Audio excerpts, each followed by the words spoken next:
Hey everybody, hold on. I need my microphone. There we go. Cool. We're live. How's it going? Thanks for joining. I know there are a few of you. People trickle in. Come and go as you please, of course. So tonight, we're going to be working on an open source plugin.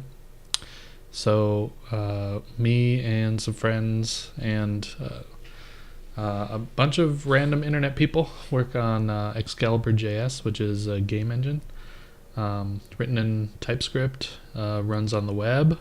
It's pretty sweet. We've been doing it for about 5 years.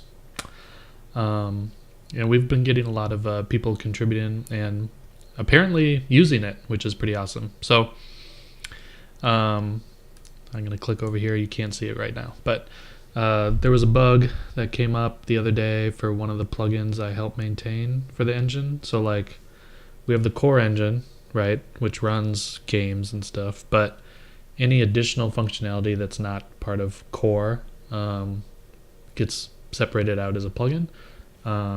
So I'm working on that. So the plugin specifically is tiled map editor integration. So basically people can use tiled map editor, which I'll show because I need to download the new version.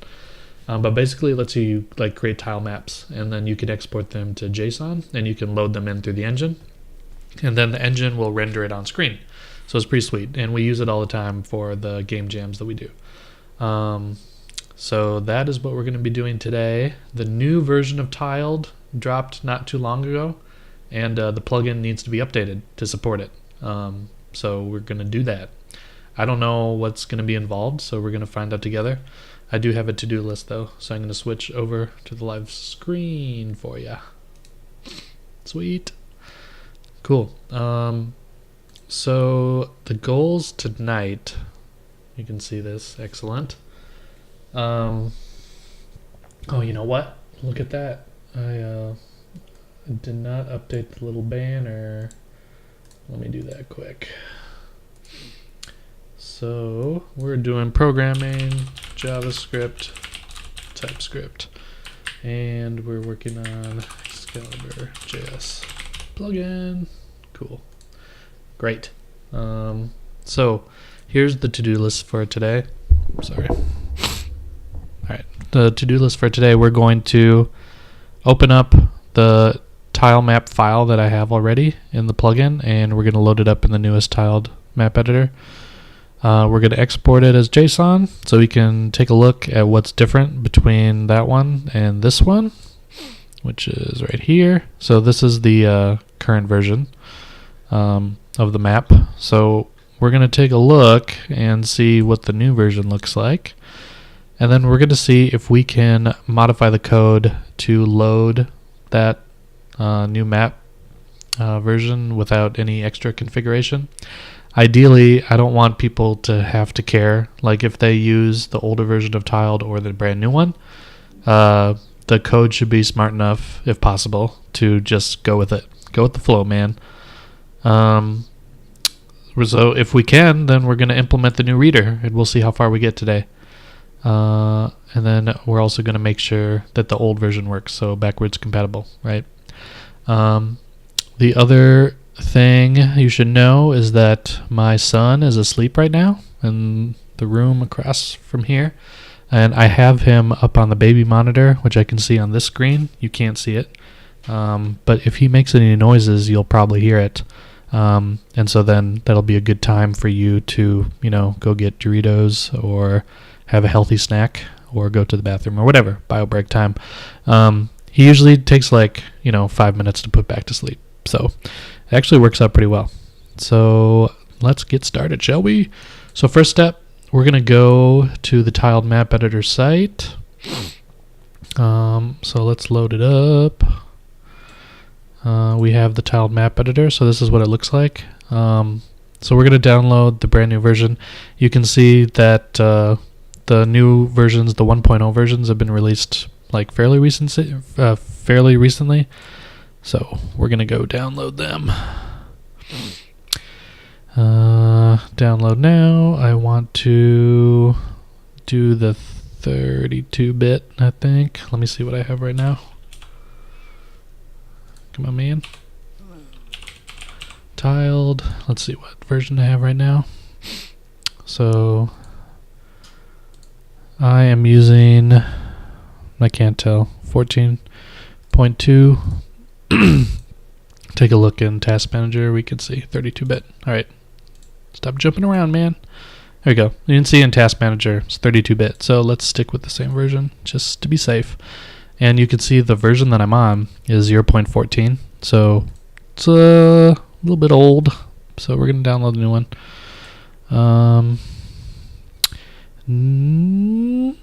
I have supported them before. So I'm pretty sure. But yes, definitely support them because they are awesome. I've bought it before. Tiled for Windows 32-bit installer. Yeah, that's what I want. I'm pretty sure it's one guy who works on Tiled. It's a wizard. That's awesome. Doing the Lord's work. Here we go. Accepting the license. Cool. This is going to overwrite my current version. Do I want it to do that? Ooh. Let's go. Check it out. Sorry. Yeah. I kind of want to keep the 0 point version to compare, just in case. So we're going to put it under 0.3. There. If there's no other 1.0, if I install 1.0, 0.456 or whatever, we'll put it under there. I have some nice wine here. UAC prompt. The wine that I'm drinking is Josh wine. It's cheap, fairly cheap. I also like Apothic Red. My friend got me into it. Josh wine is also pretty good. Okay. Look at that. It just loaded up. So this is the new version. 1.0.3. Perfect. Perfect. We're going to go ahead and we're going to go open up the plugin version that I have. So tiled. I think it's under test. No. Where you at, man? Source. There it is. Okay. So this is the worst tile map you're gonna see. That's okay though, because it's just the test one that we're doing. So if I go ahead and run this, so if I go to npm start, it's gonna launch a web browser over here. That should load up the page and the plugin. Just make sure that it works locally right now. Check it out. Test. There we go. So this is the current version. This is the one that we apparently need to fix. So that's cool. So we are in the brand new version. Why don't we just go ahead and export and just figure out what the deal is here. So we're going to do test and we're going to have v1 because this is the tiled version 1. So we're going to save that and we have base64. That's good. I need that. I'm pretty sure that that's what I need. So get out of here. If I go into the source code, I'm pretty sure that I support base64. I don't remember, man. It's been a while. So process data, JSON, parse JSON map. This is all in one file, just because it's a small plugin. Yep, base64. So we can decompress CSV, so comma separated, and we can decompress base64. Cool. I forgot whether or not I did that. Awesome. So now you can see we have test v1 under here. So we did this. We exported it as JSON. Now we need to check out the differences. So why don't we open it up, side by side. Open it up side by side. There we go. So this is the new version. So the data looks the same to me. Well, you know what? Before we do that, why don't we just run it? So this is going to be test v1. And Webpack should just rebuild. Yep. So let's go check it out. Alright, so there's something else going on because the version of tiled, the map that I made previously, looks like it already it can export it as that version, like v0. So I think I have to create a brand new map. So why don't we try that? New map. You know what? You guys can't see the whole screen of tiled. Let me just modify that quick. I don't have any fancy shortcuts to resize windows, so okay. We're gonna do new map, and that basics24 sounds good. We don't need it to be that wide. We just need 1, 2, 3, 4, 5, 6, 7, 8, 9, 10. 10. We just need 10. 10, 10. 32, 32 sounds good. We'll do tile map v1. Excellent. Now you know what? It would be really cool if I could do a selection here and then copy that bad boy and do that and then paste. Oh yeah, check it out. So cool. Alright, so static. I think I have to do the same thing. So first one is board. So we can rename that to board. Here it is, board. Then we also have a static one. So let's create a new layer. Static, and let's copy over the stuff from static. Same deal. Copy that, paste. There we go. Cool. Then we have a couple objects here, object layers. We got enemies, we have players, and we have paths. So let's create those three. Players and enemies and paths. Cool. Yep, enemies, players, paths. Excellent. Let's copy enemies. We're gonna move that down. Nope. Okay. Can I copy this stuff? I might not be able to. Ooh. Let's see. Select objects. Oh, maybe that's... There we go. Select those bad boys. Put them on here. Whoa. That is not what we want. I guess it doesn't really matter. I don't know where to put these guys. These are all like on different ones, right? Type enemy. Block, that's a player. Enemy. That is an enemy. Enemy. Okay. Well. Let's see here. I think we're just gonna have to put it on different layer. Ooh, I don't know. I don't know how to get stuff over. So we want that. Can I just copy that by itself and then delete that, and then on the paths paste it, put it there, and see whether or not when I select it. Okay, we can do that then, I guess.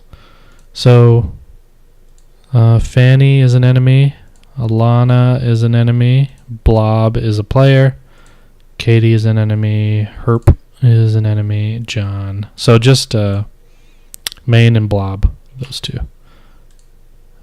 Come on. Come on, man. Come on. Nope. Give me main, give me blob. Why is it not selecting either of them? Okay, whatever. Whatever. Let's get rid of blob here. Let's put it under players. Oh, there we go. Hey, man. I'll delete that dude.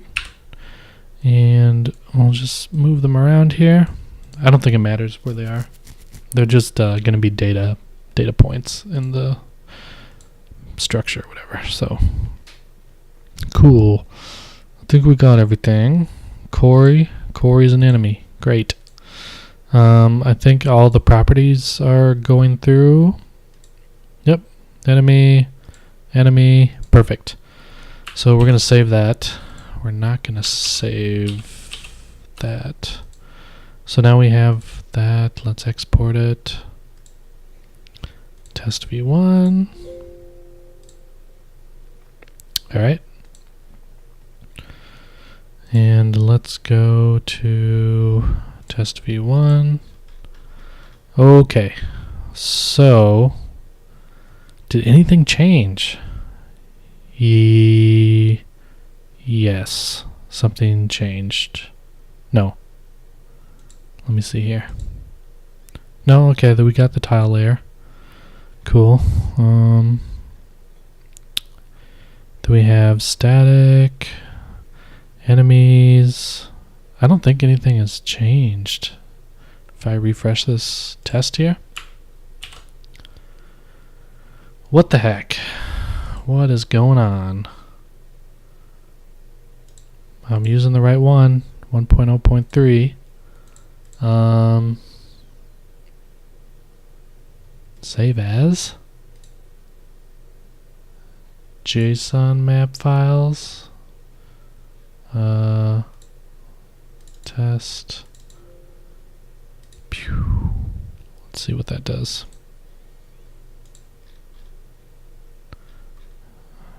Man, this looks exactly the same. Load it up.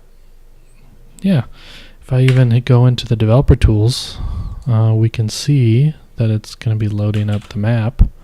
Test v1, so that's the right one. So what's going on, man? What's going on? I need a drink.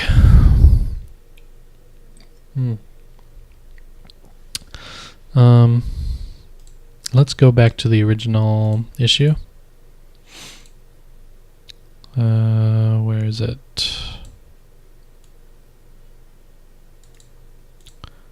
Is it over here? Nope. It's under Excalibur tiled.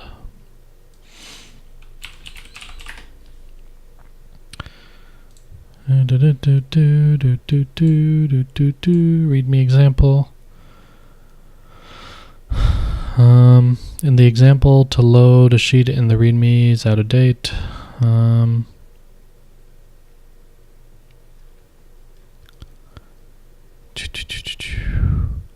You have one file for the tile map when the latest version of tiled requires both a map and tile set. Oh my god! Coderman Chris! Coderman Chris! You followed me, thank you. That's great. Appreciate it. So you have one file for the tile map. You have one file for the tile map when the latest version of tiled requires both a map and tile set file as well as the image in order to render. I'm not seeing that.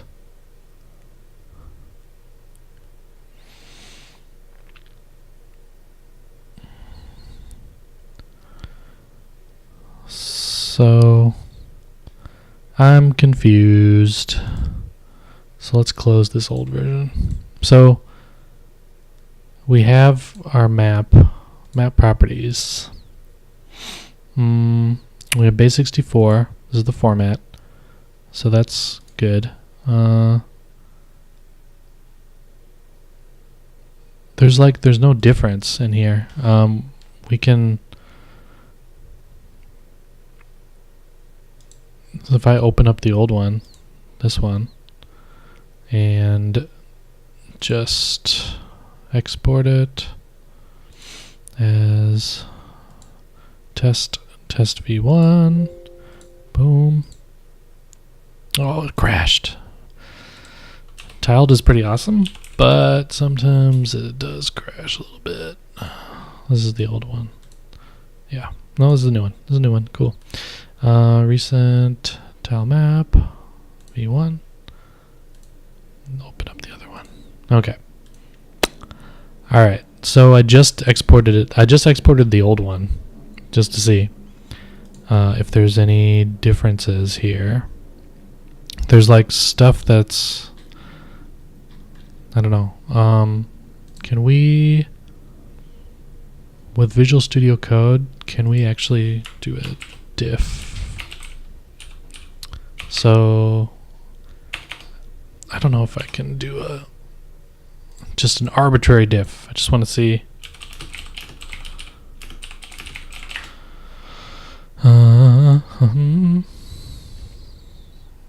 Oh, yeah, cool. All right, so if I take this one and then take that one, select for compare, compare test, perfect. God, Visual Studio Code is awesome. I just closed it. Damn it.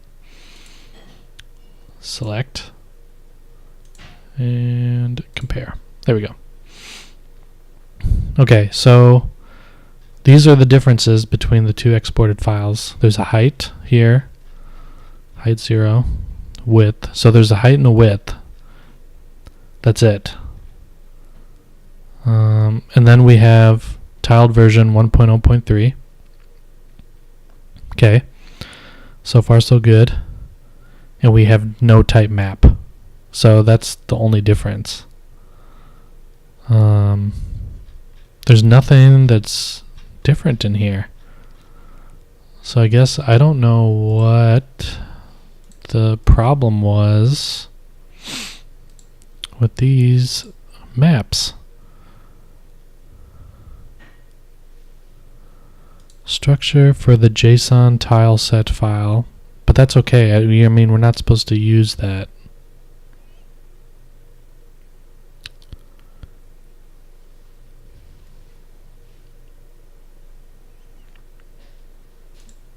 Okay, what am I doing wrong? Because 2 people have said it doesn't work. I'm using 1.0.3. I'm opening up the exact same tilemap.tmx. I'm exporting it as the version 1. Test v1. Save. Yes. Okay. There's only these differences. There's nothing else. So I'm not sure what's going on. We have our tile map here. Can I see the tile maps? Here. Properties.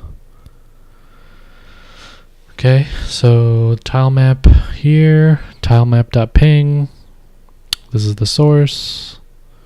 Cool. There's nothing interesting here. I don't know. I don't think there's a problem. At least not the way that I'm doing it. I could be doing something different than how they're exporting, but I don't know what to tell you. So it's not a JavaScript map file. They should be exporting as JSON. And we tried creating a brand new one. So this is our brand new one. Just copy and pasted stuff. I mean, I could try and maybe not copy and pasting. How about that? Why don't we try that? So let's maybe delete this tile map. Delete. Yes. Okay, and then we're going to add a new tile set. And we're going to say tile map, embed in map. Oh, well, that's interesting. I wonder if that's it. So then the source is, I got to go find it now. Excalibur tiled, test, tile map. Cool, use transparent color, sounds good. Save as. Oh, check it out, check it out, check it out, check it out. So this creates a new file. Let's see what this does.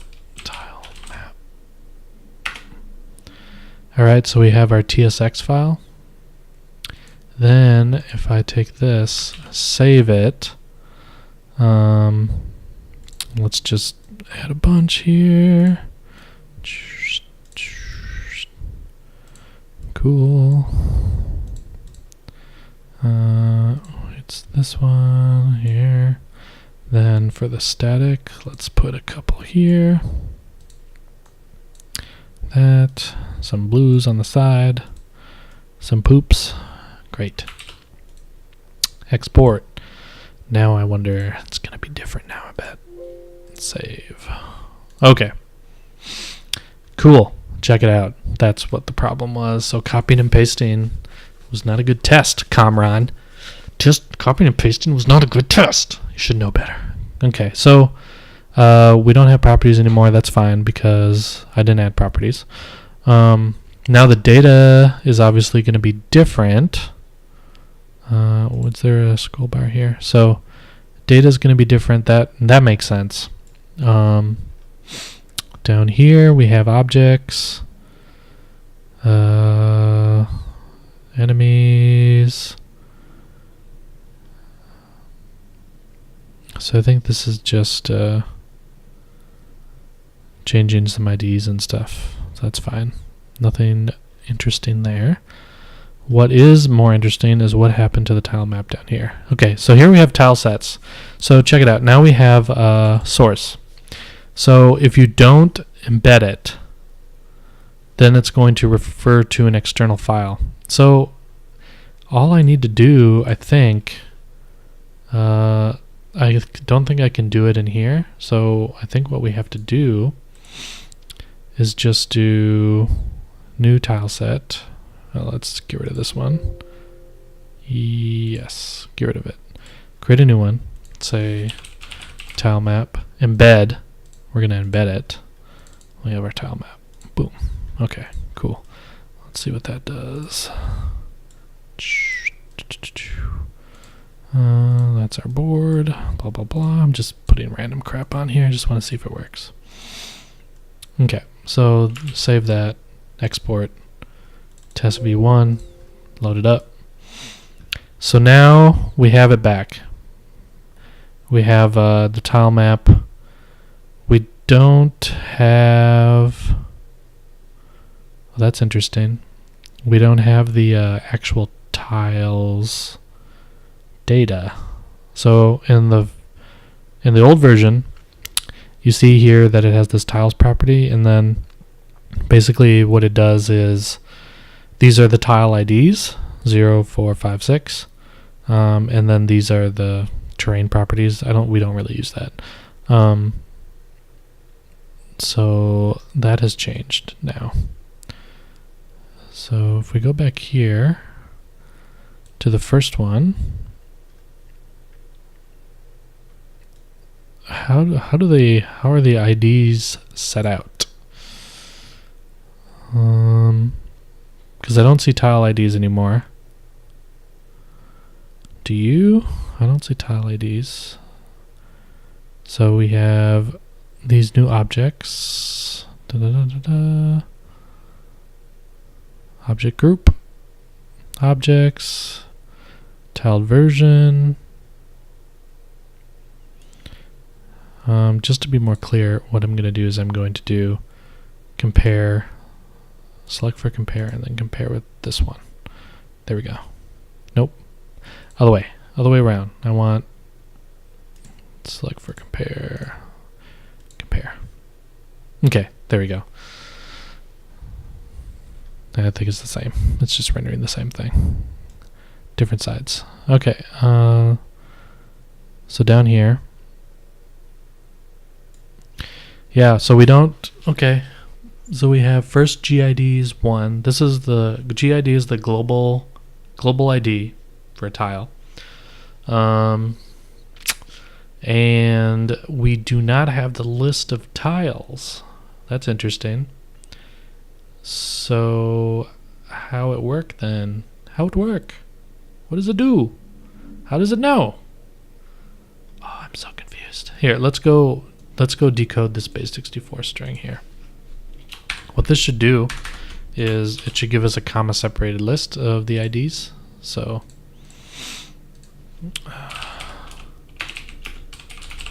go do do do do do boo boo boo boo boo boo. That's not helpful. That's not helpful either. This one, I think I've had problems with this site before. Hold on. How about this one? What? What the hell's happening there? What the hell's happening there?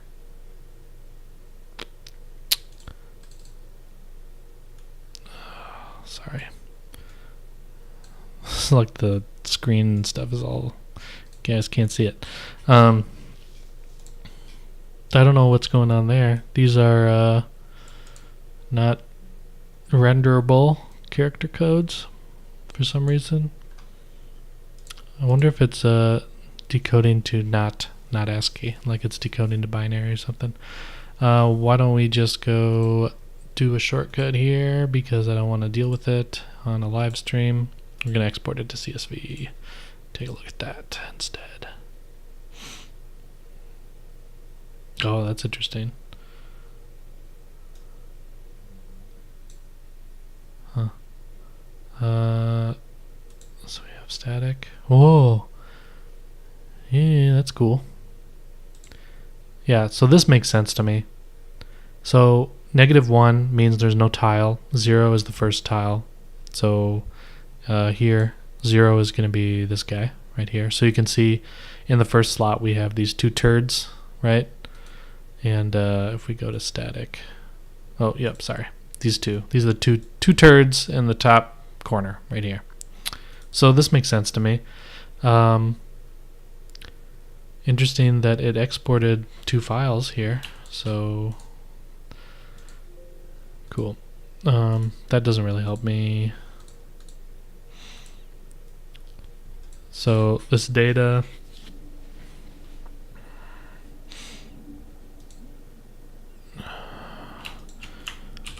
really?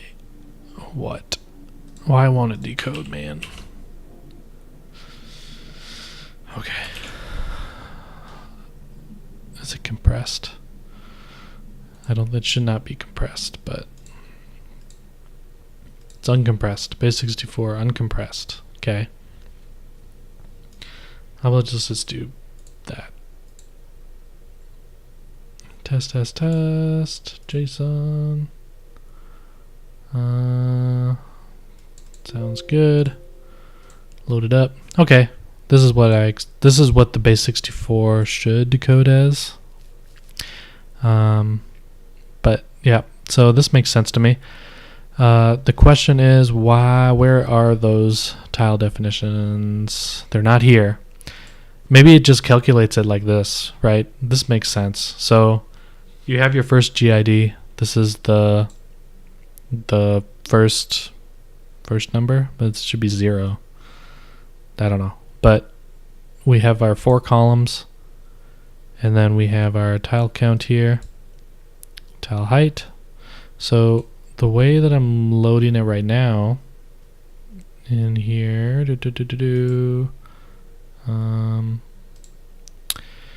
so we're going through layers, layer.data, decompress, taking the base64, getting the layer datas. Cool.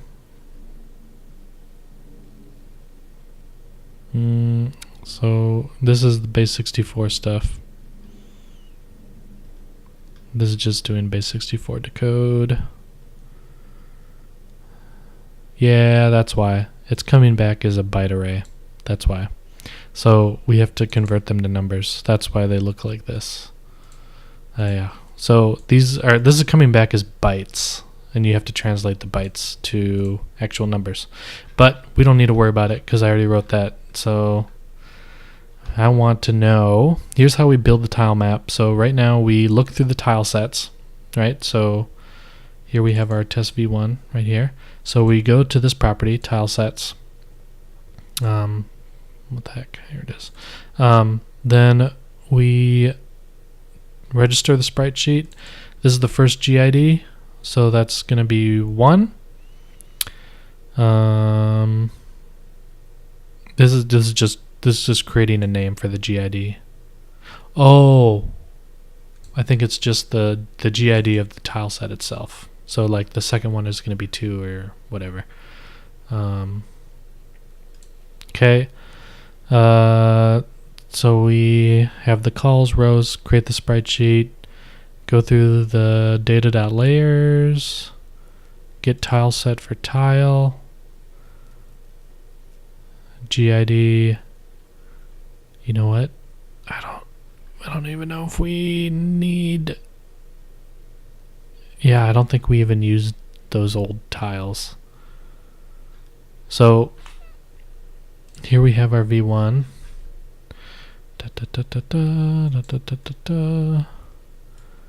And if I go to my test, we have our tiled resource. I think this should just load. Let's see what happens. See what happens. Oh, yeah. Yeah. Cool. That's good. So then if I change this to not v1, yeah, so it's working. Totally works. Totally works. So that's what we need to do. First we need to say, thanks for reporting this issue. Found the problem.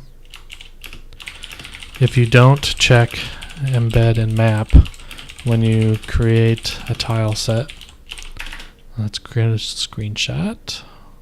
So we have our new thing here. Take that. Boom. All right. Then it requires an external file. If you embed it, it will work as it did before. I will create a new issue for adding support for loading dependent TSX files, but that's the workaround for now.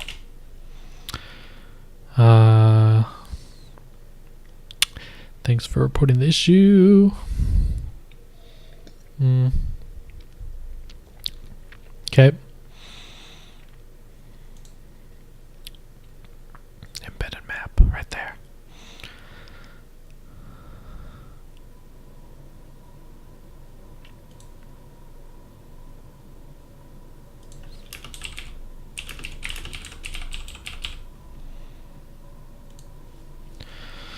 Okay.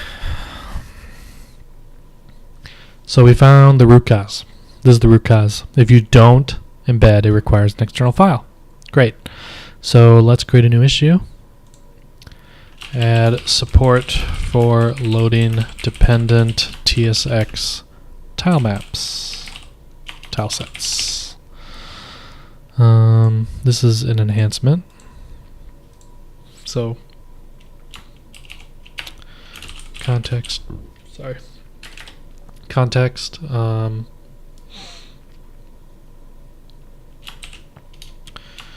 newer, so versions of tiled greater than 1.0 allow you to create tile sets where the tile set is actually stored in a TSX file.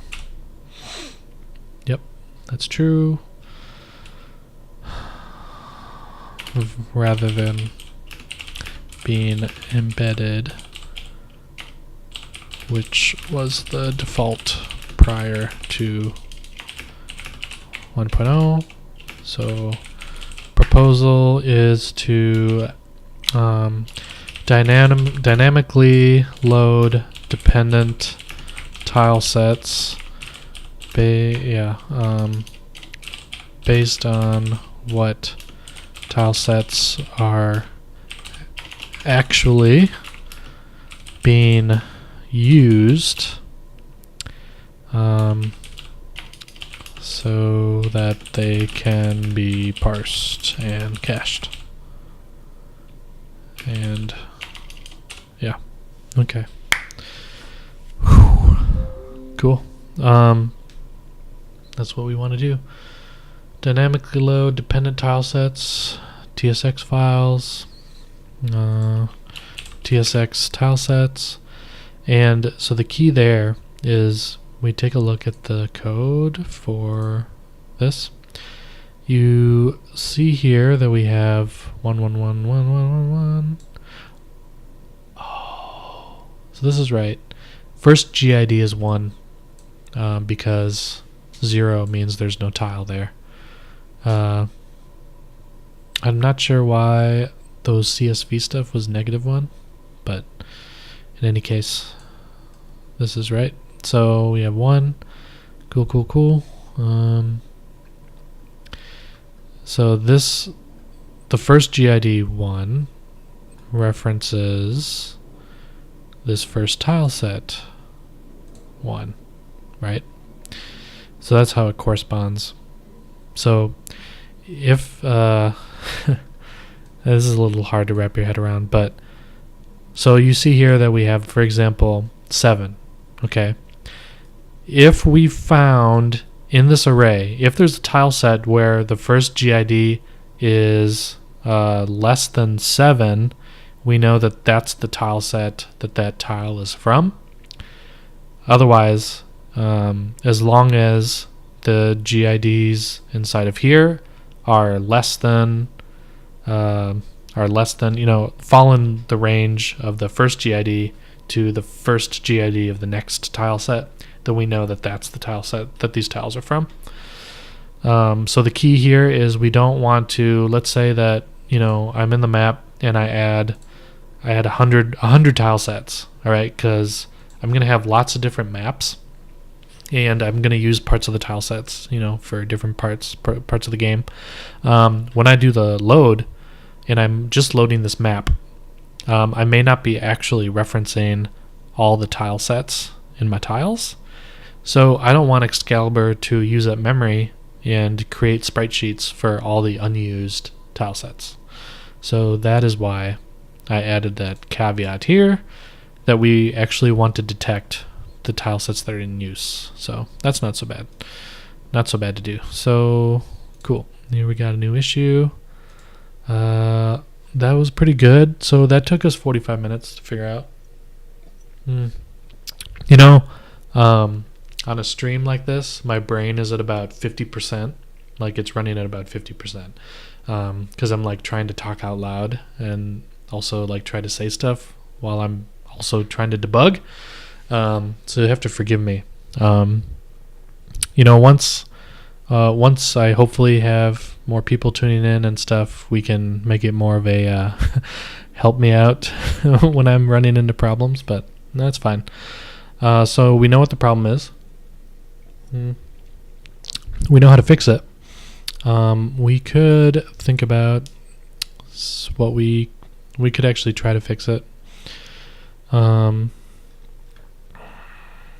Yeah. So we found the differences. The code can definitely figure out when we need to load from an external tile map. So let's do that. Let's delete the tile set again. Add a new one. We're going to add external tile set. Here's our tile map. Cool. We're going to paint some stuff on the board. Like that. some circles. Cool. Some purples. Oh, I already did purples. I need greens. Some green squares. Cool, green squares. And then some triangles. And then we're just going to have some filled triangles. And then we got our static. We got that. Boom, boom, boom.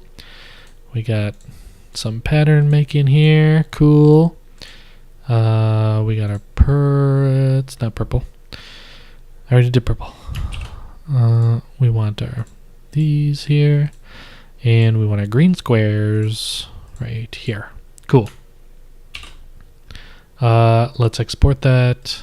Save as JSON. So we may want to just export as test v1 external. Right. Just so we have a version of it that is the v1. So this is the v1 version. But we also want a variant of it that loads stuff externally. So you can see here that we got our tilemap.tsx file. The TSX file, sorry, TSX file is in XML. That's cool. Yikes. Let me open this up. Can I save as tilemap.json? And what do we get there? All right, that's better. And then in order to support that, we're going to have to do this. Tilemap.json. You know, what we could do... Oh shit, I don't want to do that. Export tile set, there we go. JSON, tilemap.json, yeah. Okay, sorry. Export as external. All right, cool. This is what I wanted it to do. So in this plugin, I don't support XML yet because XML sucks, especially when you're trying to read it in the browser. There's not a great way to do it. JSON is way, way better, but unfortunately tiled by default uses XML everywhere, so you have to explicitly change stuff to JSON. So that kind of sucks. I do have an open issue to add TMX support, which is the XML support. Add XML support, but I don't want to do that today, nor ever. But you know, one day maybe. So now this is better. So now if we actually load up the game, it's gonna fail. Yeah. I gotta change it first, though. Then it'll fail. All right. Bah. Cool. Excellent. That's what I thought. Okay. So I think the way to fix this, so the way that this plugin works, we have our tiled resource. So tiled resource is using an Excalibur concept called a resource, which is just like a representation of some external file that we need to load in Excalibur. And what we can basically do, I think, is right here, where we already have these promises. So we need to go and load the images that are referenced from the map. And I already do that, okay, right here. So we retrieve the images from the tile sets. So if you take a look at this one, see this image right here? So I'm loading this image, right? So I'm loading the JSON from the map. That is right here. Yep, so I'm loading the JSON from the map. After that, I'm parsing the JSON, going through it, and I'm saying, hey, for each tile set, go and fetch these images and load them up so that I can create a new Excalibur texture. So we already have the infrastructure here to loop through the tile sets here. And rather than saying ts.image, we can actually just take a look at this thing right here. This is a structure. So there's not going to be an image, right? Image property. And I bet you if we go here, yep, see, if we take a look at this error, test.js, we can see that we are getting an error under image path accessor. And you know why? Because if we look at the call stack here, test.js, it's trying to load up the tile set.image property, right? And that property exists in this JSON right here, image, but it does not exist in the external version. So what we need to do is we need to test for that property. If we know that image is on that JSON object, we know that we have an embedded tile map, right? So we can just load the image straight up. If it does not have an image property, then we can assume, and it has a source property, since we have source here, and that source property ends in JSON, or I don't know. We don't have to necessarily check that because that could be brittle. But if it has a source property, then we know that we need to go load that JSON file, parse it, go get the image that way. So we can make that change here. And what we would like to do is change this a little bit. So what we want to do is we want to say var images equals new array. And because this is TypeScript, I'm just declaring that they are an array of strings up front. So what we want to do is we want to say, we want to take this stuff here, cut that out, go here, and we're going to create a new function. So I mean, I guess I could just change that here. So let's do images.forEach image, change that. Yeah, we won't have the tile set data, so this is not going to just be an array. It needs to be a map where the key could be the image name, I guess, and then the structure is tile set, right? Yep. And then we're gonna go through each of the keys, and for that image key we got that, and then we want to do image to get the tile set. So yep, tile set, and this is no longer true. This is tile sets. So sorry. All right, so we have the key of this tile sets object is going to be the image. When you go into it, then it's going to go and grab the actual tile set like data structure, right? So what we're going to do is we're going to use this as the key when we create the map of files, and then we are going to go ahead and put it into this JSON map here. To be determined if that's a good idea, but for now it'll work. Yeah, so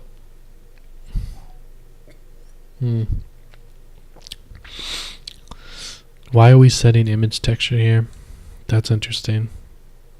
Oh, you know what? Because originally I was doing this.data.tilesets, right? So I was mutating it.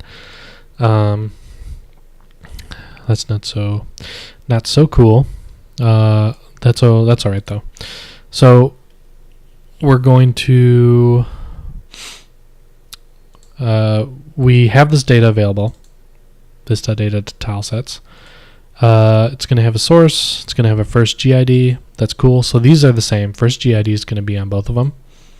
What we are going to do then is if we detect as we're looping through, so we're going to have a loop here. This dot data dot tile sets dot for each TS. What we're going to do is we're going to say if TS dot image, then we're cool, right? So we're good there. So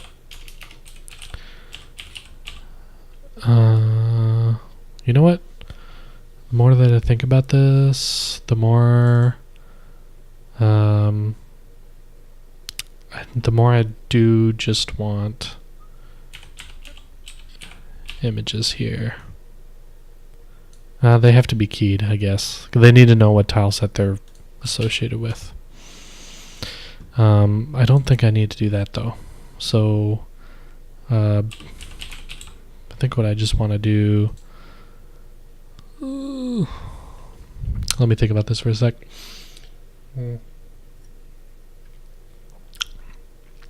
So what I want to do is I want to go loop through current or loop through loaded tile set data. If we find an image property, then load the image and sprite. If we find a source property, then load the tile set data, merge it with existing data, and then load the image sprite. That's what I want to do. So we're going to loop through the data that we get back from the AJAX request. If there's an image, we're going to go ahead and queue that up for loading. Yeah, I think we're going to queue it up. So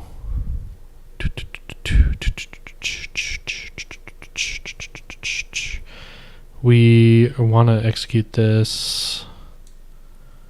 Yeah. We don't want to put this, we don't want this part though, where we're associating the texture there.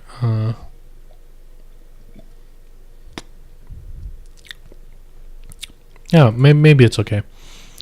So we're going to do tile sets ts.image equals ts. Okay, so we're just going to assign the reference so that we can just keep track of it. So it's going to be tile set. Okay, so we have that. That's done. ts.source. All right. So if there is a ts.source, and guess what? I've not defined that. So what we want to do is we want to have source string. This refers to external file, external tile set file. Should be JSON. Yeah, we know what type it is. We know what member it's from. Okay. All right. So now that's good. TypeScript is happy. So if we detect that ts.source exists, then we got to go do some promises. So we're going to do promises dot push, and we are going to create a new just generic resource. So new new resource. Yep. And the type that's going to come back from it is tiled tile set. Cool. And really, I'm gonna have to rename that. it's going to be ts.source JSON. Cool. Right. So we're going to get the JSON back. And we're going to probably, all right. So var tile set that push tile set dot load. Okay. Yeah. Cool. What's that doing here? Map. What? What's going on there? Oh, I think it's just resolving with the new map. Okay. Cool. And we're not even bothering with the values that come back. So we are loading it, and yeah. What I'd like to do, I think, is just do a dot then, and then we have the data that comes back.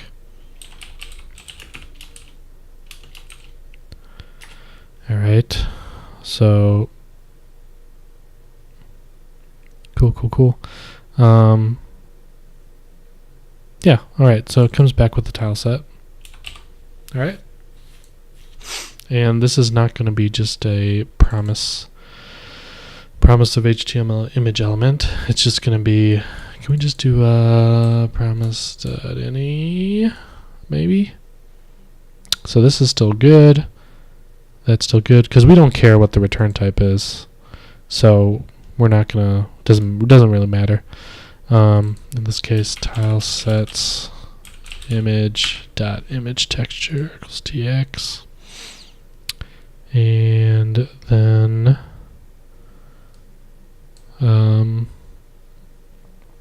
we have image here. Cool. So this is good.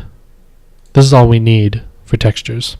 However, for the tile set, when it comes back, it's going to come back like this. Tilemap.json. It's going to come back with this data. So what we can do is we can take this whole object and we can merge it with the existing tile set data that we have.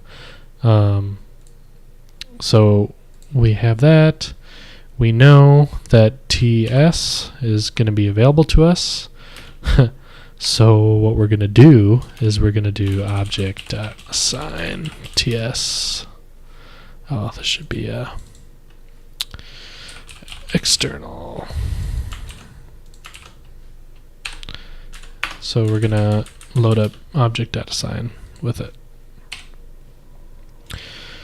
And it's going to complain that it doesn't exist. That's because over here I need to add lib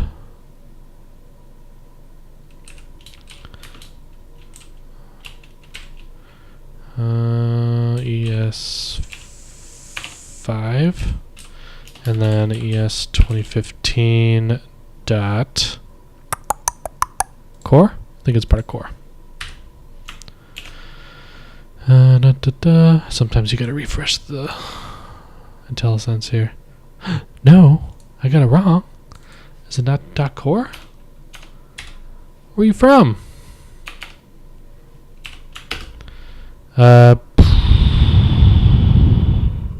Symbol.wellknown? No. Iterable? No. Collection? What about just ES2015? Does that even work? No. No, it did not. Hold on, I gotta look it up. Object.assign.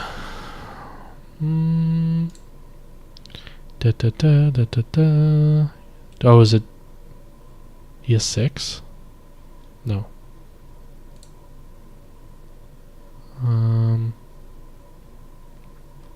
I just want to know what lib it's from.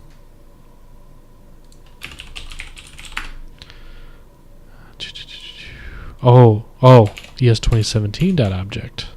Whoa, man! I thought it was part. I thought it was part of. Damn! I thought it was part of ES 2015. It's not though. Nah, that still doesn't work. What am I missing? ES 2017.object. It's right there. Target's fine. I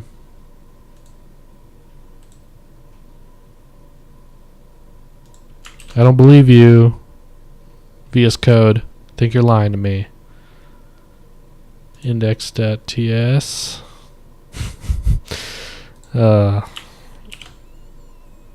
What? What? It says that that's what it's for.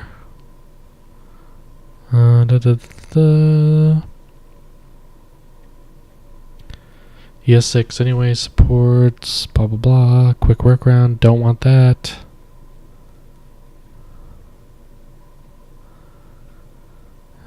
Target the standard when the feature was added. I don't want to just do that though.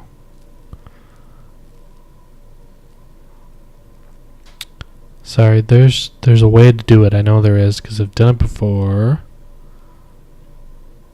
So we have target ES5.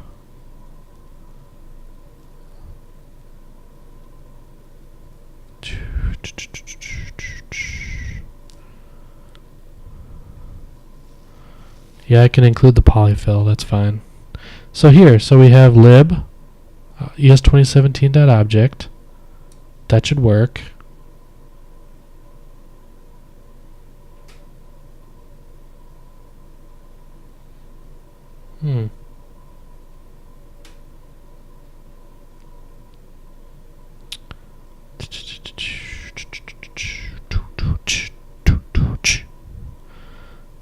Man, that's what I'm doing.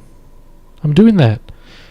es2017.object. That's what I have.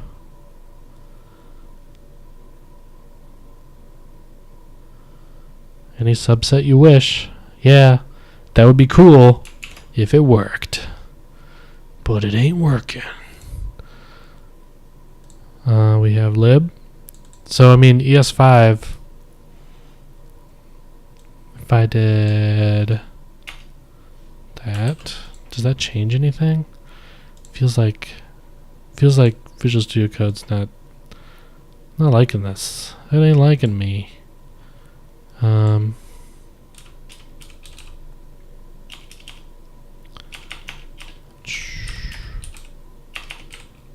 Include.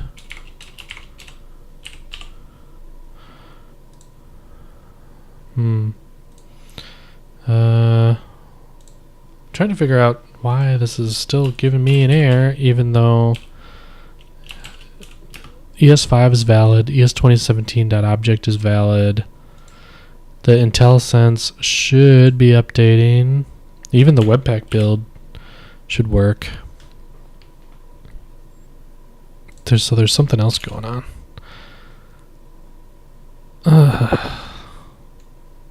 Come on. What if I do regular ES2015, no .object? What about that? Index. Nope. Huh.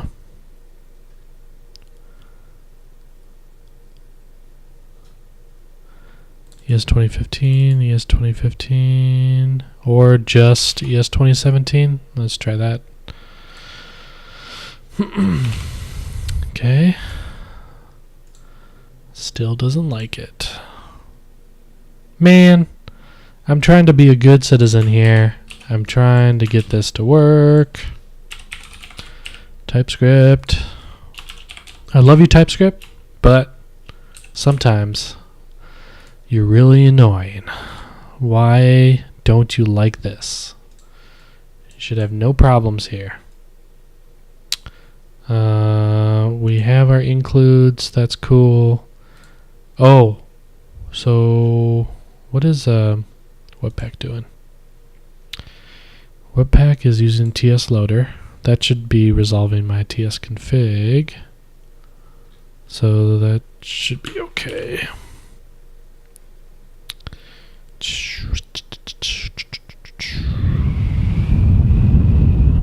Man, I don't know. That's fine. This is what we're going to do. Yeah, this is cheating. I'll figure it out later. I don't want to keep wasting time on this BS. Okay, so we're going to do object.assign. So in case you're not familiar, object.assign does a merge. It does a shallow merge, which is perfect for what we want to do. So what it does is it takes a target object, and then you can then merge in properties from other objects. And it does merge it in place, which is what I want in this case. Normally, mutating that kind of thing, it's not the greatest. So maybe we'll refactor this later to be more functional, but we're going to mutate it because that's going to work. It's going to work okay for now. Okay, anyway, we got our promises. When that tile set's loaded, we're going to merge it in. We probably... Hey, you know what's cool? I'll tell you what's cool. So, never mind. I was gonna say, I could load them and then just keep the same code down here, but I don't think so. So why don't we now have the external tile set. We need to do the same thing with the image, so let's close this here. Close this one. Take a look at tilemap.json. So this has the image here. So we still want this code, obviously, but we need to run it after the promises resolve. So what we might need to do is do 2 layers of resolving, because we're going to have to go fetch the JSON file. Once we have the JSON file, we're merging in the properties, so then we'll have the image available to us. Then we'll know what image we want to load. Then we have to do another fetch for the images. So I think what we can do is we can say we have this TS now. That's great. What we need to do is we need to say tile sets so now this is going to be external.image equals TS. Well, I guess it could be the same. All right. So we are loading up this cache here, or this map here with the new external image that we're going to need to go get. And if there are promises, we need to wait for them. So we're going to say if there are, so we're just going to say wait or immediately resolve pending promises for external tile sets, right? So we're going to do this, same code, copy that here, but instead of resolving, we're not going to resolve here.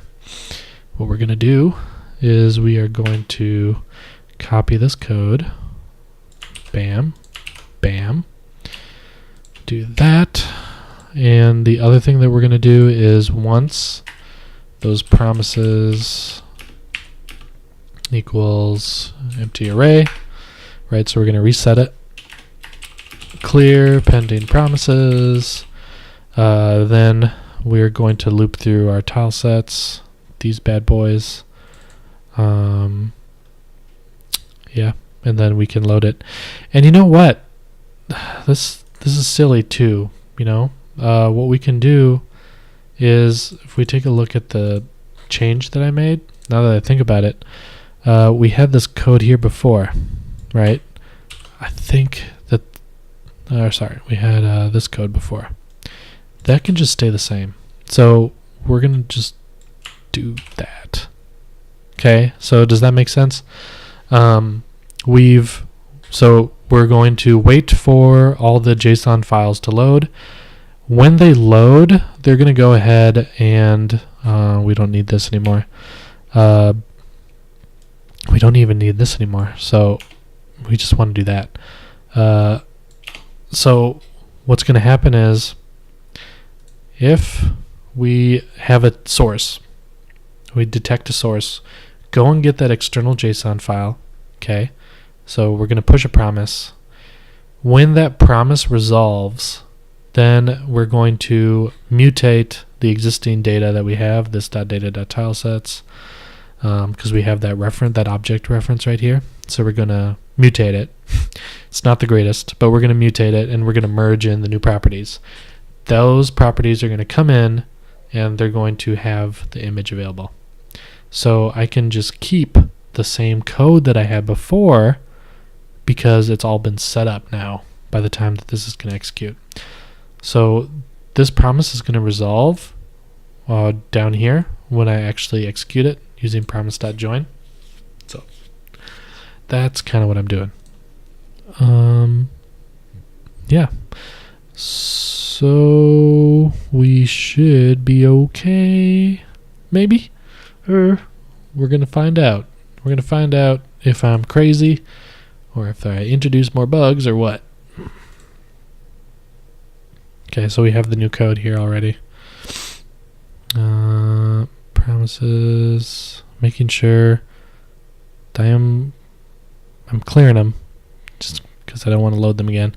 If we go to the network tab and we go like this, so we're missing something here. So the external JSON, oh no, we do, we have it. So we're loading the JSON file. We're still getting an error here though.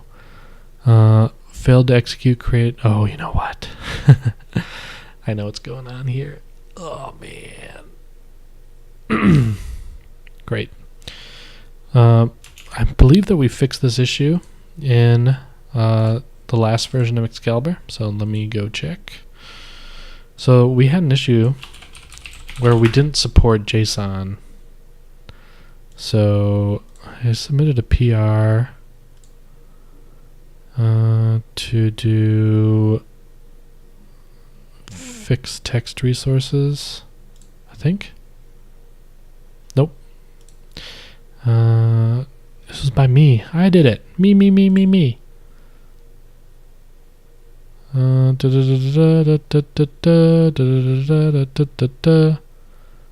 I thought we fixed that. We had an issue where you could not load JSON. That's the resource document type.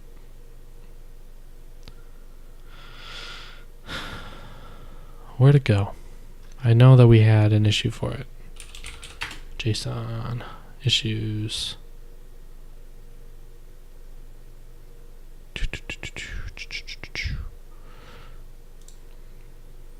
So we had a problem.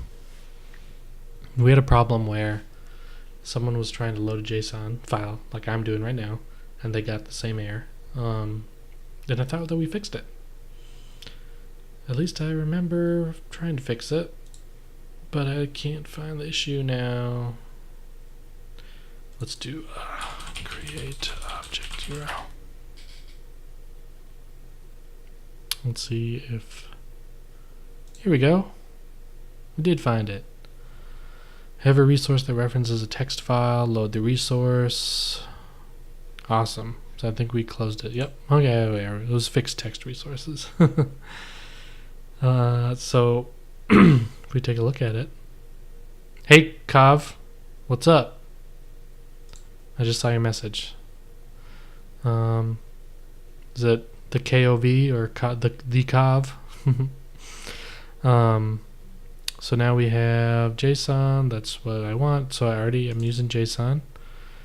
And if this response to tab, blah, blah, blah, blah. Cool. Okay. So this is fixed in the latest version of Excalibur. So what we need to do is we need to update. Need to upgrade. Let me just commit what I have so far. So added external tile set test and work in progress support. Oh, I should be a good citizen. Create a new branch.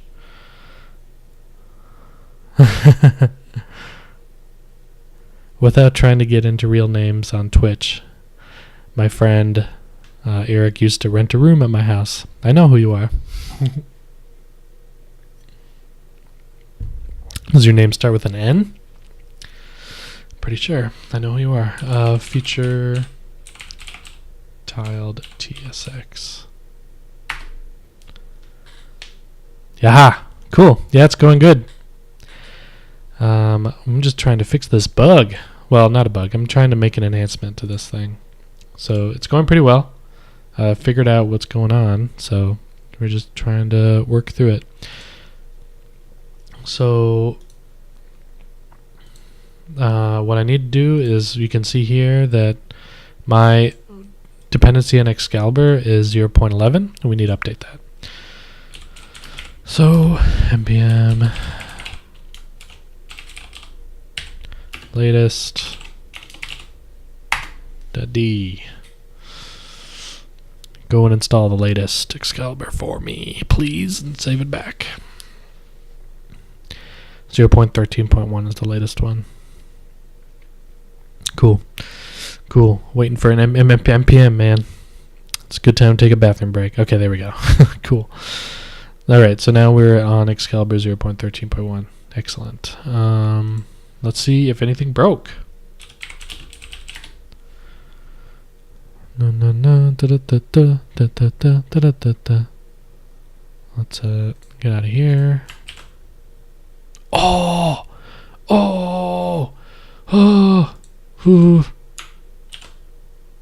there's some errors here.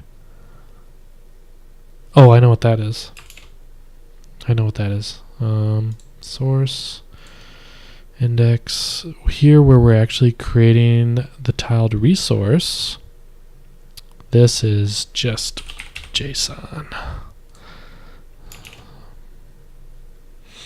Cool. Oh, oops, I know what this is too. There's a bug with this. It's not that. It's not .ts, star.ts. Alright, why is it trying to load the TSX? What you doing, man? What you trying to do? Oh, you have to restart the job. There we go. Webpack caches the TS config, so you got to restart it when it changes.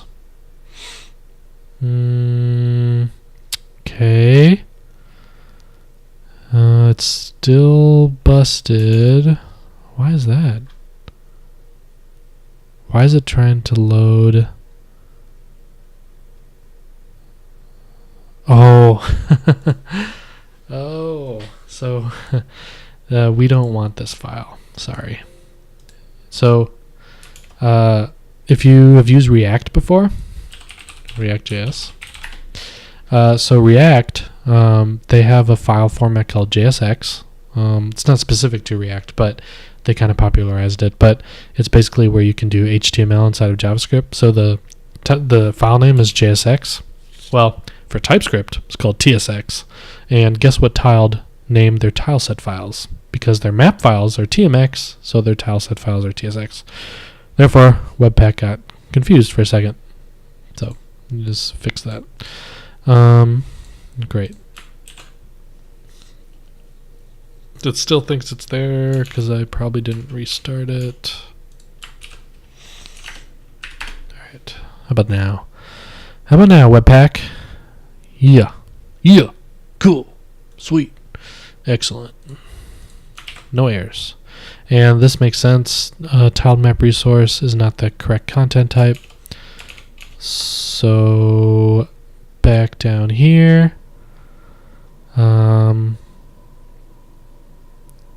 we are throwing an error because I'm pretty sure that the response that we get back, we're checking for it. So this is actually going to be I tiled map. It's just going to come back as this. So it should be like this.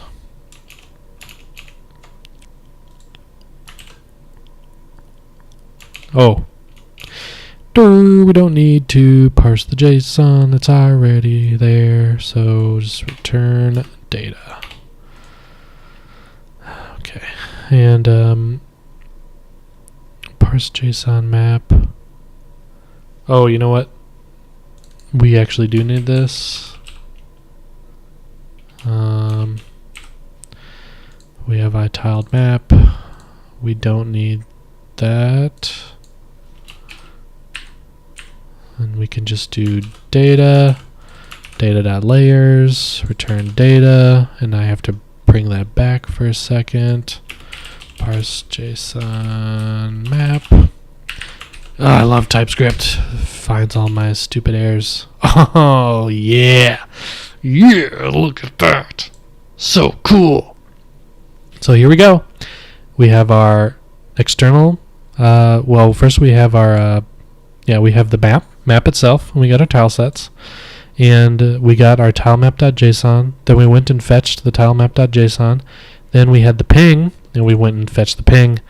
We're all done, right? So now the game is loading. It's rendering our map. Things are looking good. They're looking good for us. So let's commit that. Update Excalibur, fix content types, and parsing. All right, cool.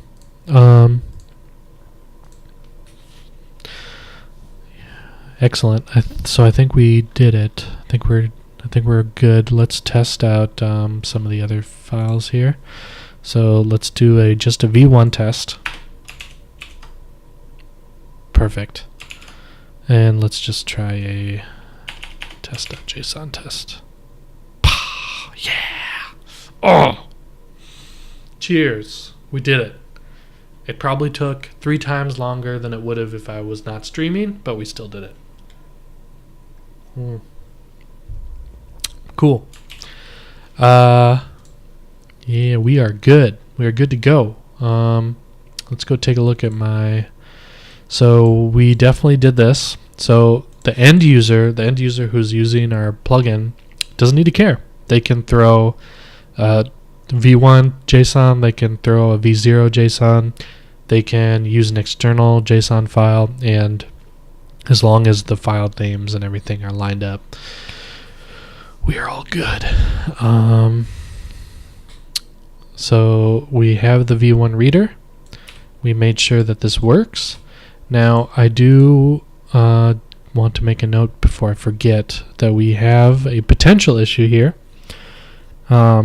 which is this ts.source. So what we're doing is, you see here in our external, we're loading the source, right? We're getting our JSON. This path right here is relative to where tiled saves the map. Okay, so if I save the map in a folder,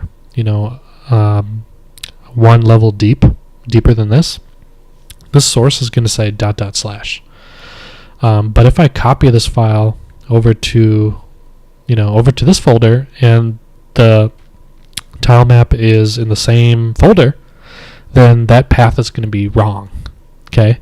By the same token, if I create a new folder in here and I move the tile map into there, maybe because I want to organize it, this path is going to be wrong. And the same thing goes with the image file. So what I had done is, what you could do is you could do handling tile image paths. If you set image path accessor to a custom function, then you could override that. So what we're going to do is handling tiled paths, the image path, and tile and external tile set paths loaded will be relative to where the exported file was saved. If you need to override this behavior, you can set image path accessor or external tile set path accessor to a custom function that takes 2 parameters. Perfect. So we're going to take that. We're going to go here. We already have this defined right here. We're going to create a new one. External tile set path accessor takes path string, takes the tile set, and returns a string. Okay, so by default we can actually use the same one. So we can just do JavaScript is awesome. So do this dot external tile set path accessor. So we can use the same one by default. But here we want to call it this dot external tile set path accessor ts.source ts. Now unfortunately when we run this there's not going to really be any interesting data on the tile set object, so they're going to be a little bit disappointed. But I don't think we don't use that. Like in this default function, we don't use it. And actually, tile set is optional. Well, it's not really optional, but in this case, we're not actually using it, so we'll probably just leave it off. Yeah, cool. Okay, let's make sure that still works. So we do our v1-external. Awesome. Cool. It still works. That's what I expected. Cool. Well, thanks, Kav. I'll talk to you later. Maybe when I'm around GMI again, I'll catch up. So thanks for watching though.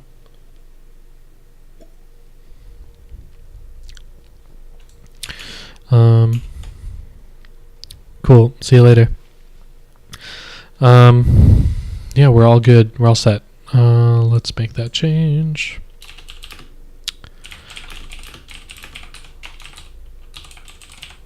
Okay. Yeah, the other thing that would be kind of nice is now that we have a few different tests, we might want to change the index.html file. I don't know. We probably should. I mean, so that I can test the different styles. But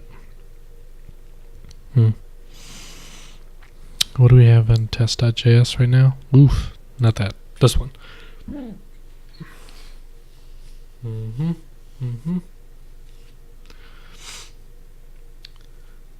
know,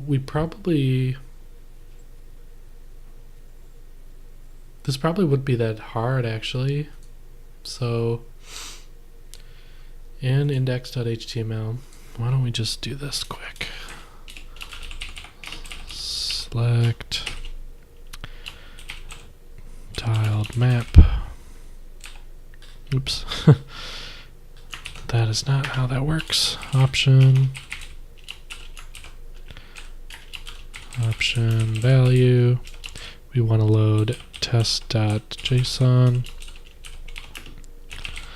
v0 map. Then we want test-v1 map, and then we want test-v1-external.json. This is the v1 external tile set map. This ID is going to be select map. Select the map. I'm the map. So we're gonna listen to a click event on there. Yeah, cool. Select map. Add event listener. So regular JavaScript, so verbose, man. So then Well, yeah, we want the click event, I guess. So just to, be safe, and then want to get the value. So map equals this dot value, I think. Ooh. If map, then what we want to do is we want to restart the game. So we can do a cool thing here where we take this, put it into a function, start, and and we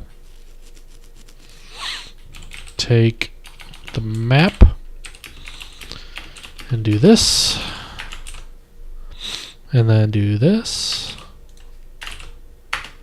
and map file, do that, just parameterize it a little bit.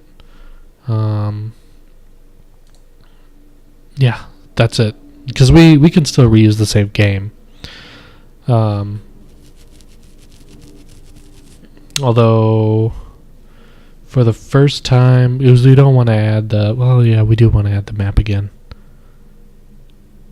That's okay. So we probably just want to clear the scene. I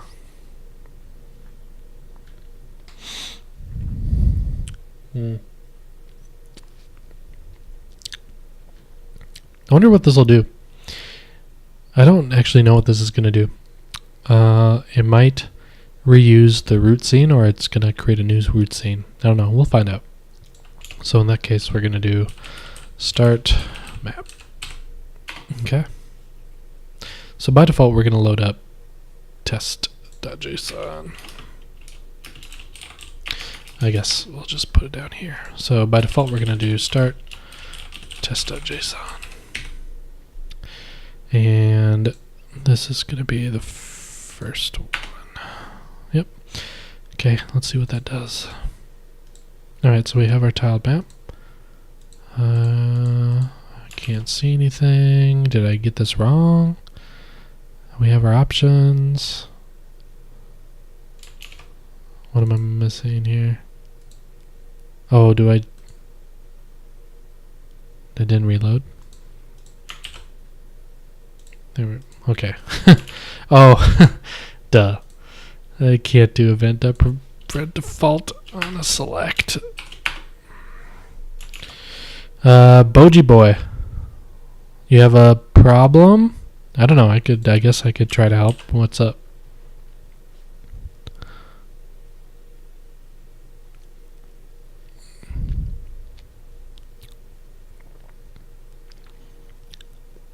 No.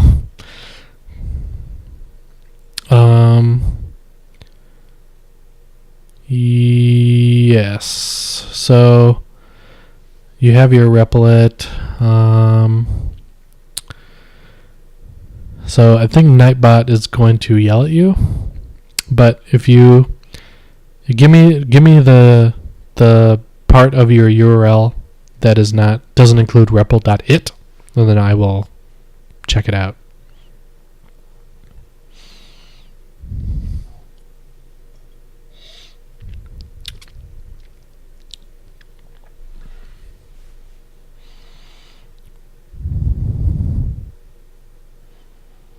Okay. Well, I'm going to load it up into this other browser.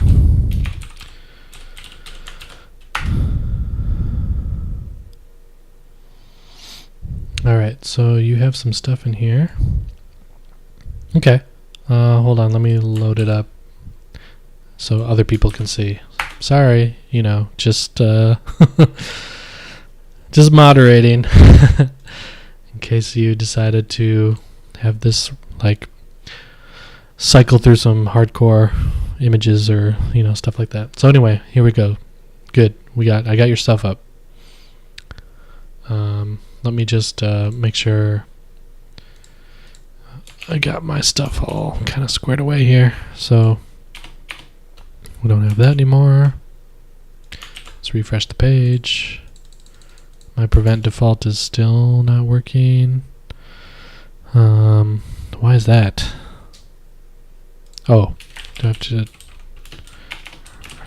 turn true? I bet I have to do like change or something. On change. No.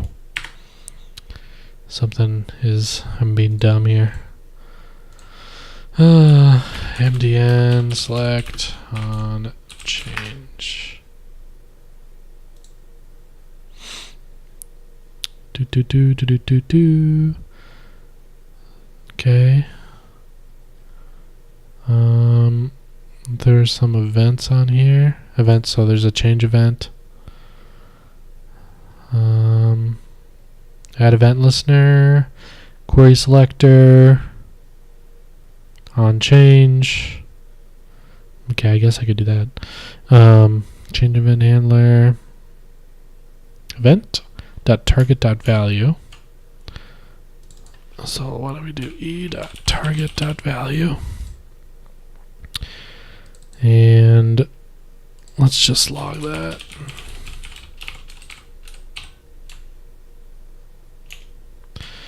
What do we got here?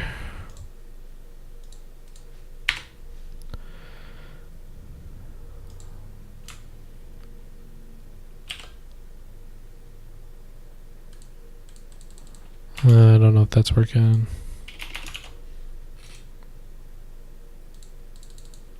Nope. Looks like it's not even. It should be compiling, but event target. Oh, you figured out your thing. Sorry. I was going to get to it. I just like in the middle of trying to fix this issue. Cool. Well, good.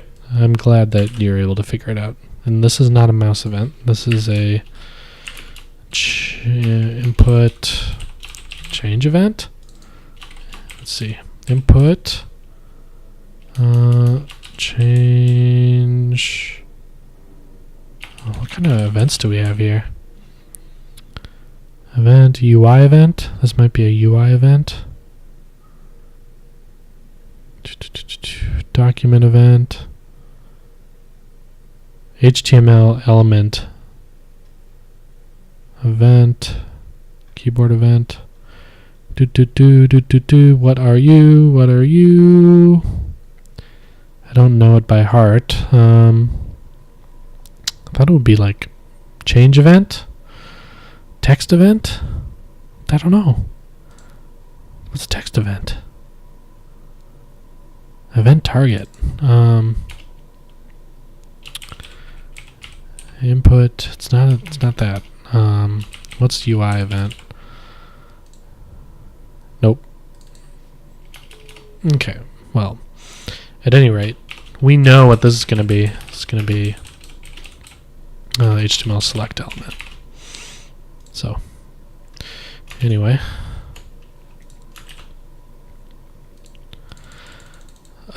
What is going on? Return true. If I get rid of this, does it work? No, it doesn't. Okay. Yeah, I think there's something actually wrong with the canvas. It's like, I think it might be hiding it. Let's look. See what that does. No. Select. What am I doing wrong here? Do I know HTML? Select. I got my frickin' options here. That all looks right.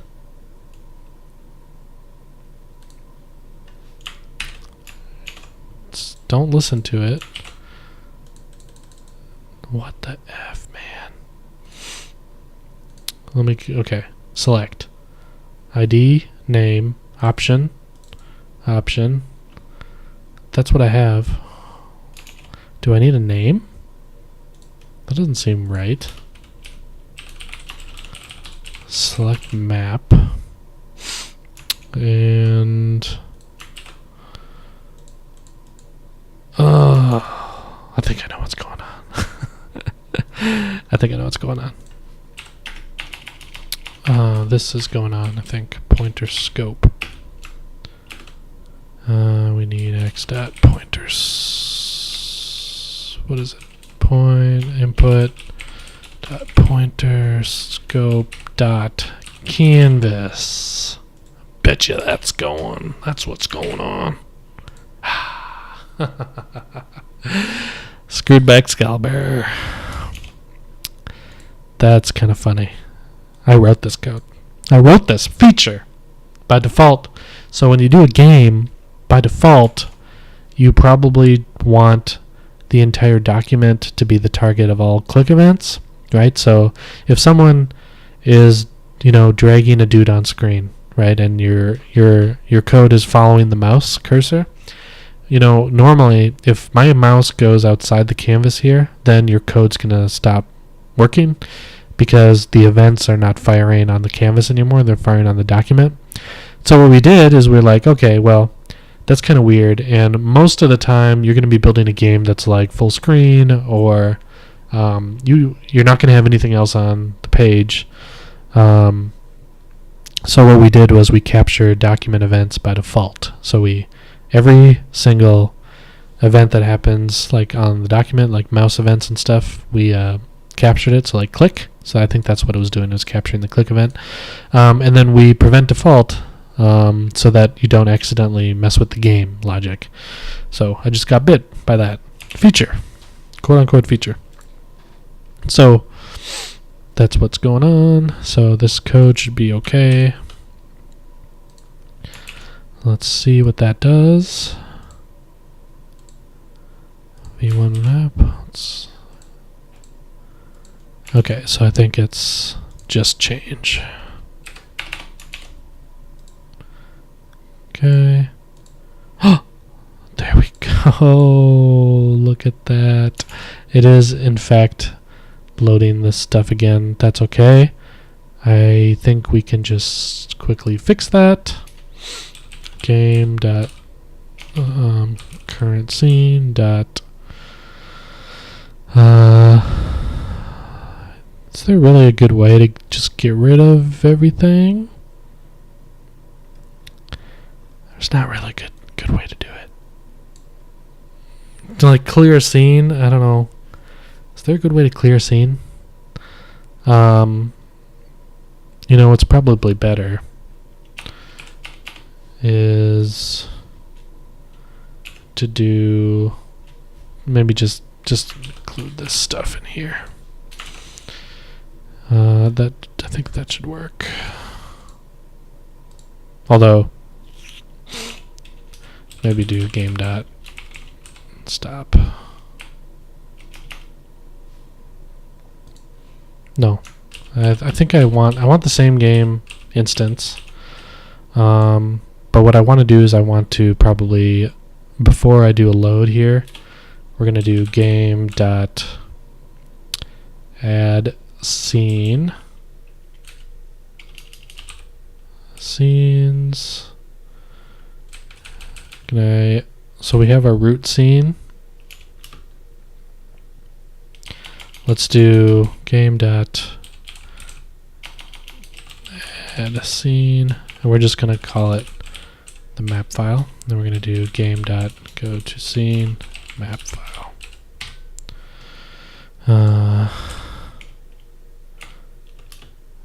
Though I want to add, I don't want to create a brand new object. I just want to clear the scene. I just want to get rid of everything. Get rid of everything on the scene.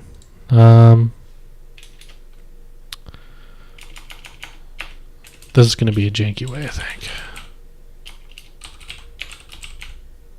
See, I don't have access to it technically. Clean up actor, draw, get group, remove.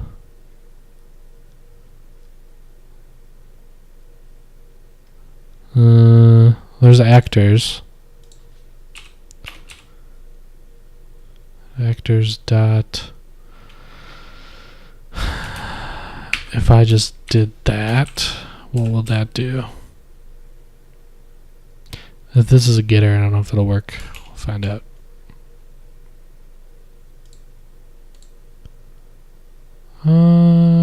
That's still not working. Nope,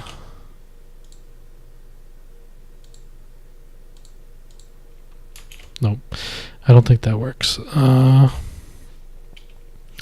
know what we could do though? What we can do is we can just say game.actors.forEach a.kill. Or really it's a tile map, so why don't we just do that? How about that? Hey! That's janky. We should make that an official. We should do that in some sort of official way because that could definitely mess things up, I feel like.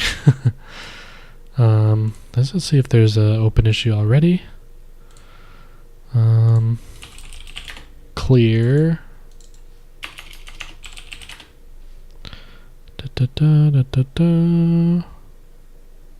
Oh, here we go.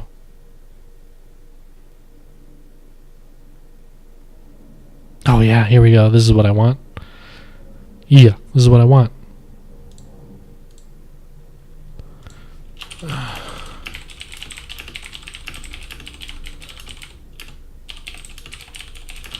Different tile map examples in a visual test. Okay, good. So we have this as a to-do. Okay, yeah, so this is working, so we can switch between the different maps. Really cool. So that's one nice thing about Excalibur. You can call start on it and just pass a loader, and it'll just run the logic. So really the only thing that we have to do with Excalibur is clean up the scene. We're only adding a single type of actor, or a single type of game entity called tile map. So as long as we clear the tile maps before we restart the scene, then we're all good. Good to go. Cool. So that's all I need. I don't think I need that console log. I don't need that map either. Cool. Great. So we can swap between maps and test. Cool. We're all set. Let's publish this branch. Let's go take a look at it. The 2 hours are almost up. I was targeting about 2 hours for this, and that worked out pretty well. So here we have Excalibur tiled. So we have my new branch. Let's open a PR. And this is for closes TSX number 14.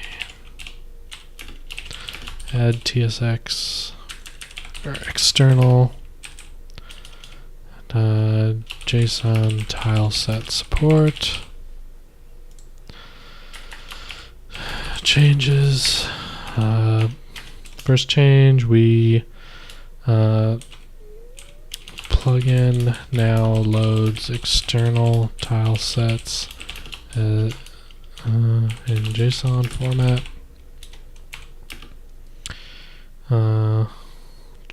Updated to Excalibur 0.13.1. What else? That's about it. Add new. What do we call it? In the README here, we called it external tile path accessor. Method to override external tile set paths. Cool. What else? What else do we need to do? I think that's it. This is a enhancement. I'm working on it. Let's create the PR. Cool. So what do we do? Handling the tiled paths. Yep. I'm going to have to add more info to the README now that we support. external tile sets. Yep, so we added the new, we're just using one default accessor for the paths, and then we cleaned up a little bit of the promise stuff here. So if it has a source, then we do that. Otherwise, this will just skip it if we don't need it. In fact, we can actually clean that up a little bit, just to be a little bit cleaner. So we can do this. We can just say filter ts.source. Then we don't need this.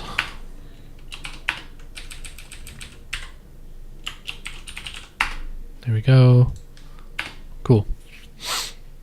So now we get the TS source. Let's just make sure it didn't break anything. Cool. Sweet. And that's good. Looks cool. Do we have to use object.assign? So one thing is, what we can do is in Webpack, we can actually conditionally load object assign, right? So in Webpack, polyfill,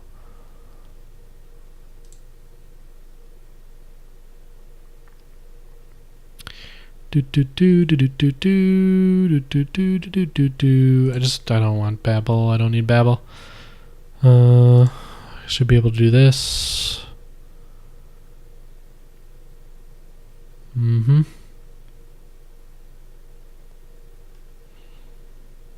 polyfill, automatic polyfill. There's a clever way to do it in Webpack, but I don't need Babel.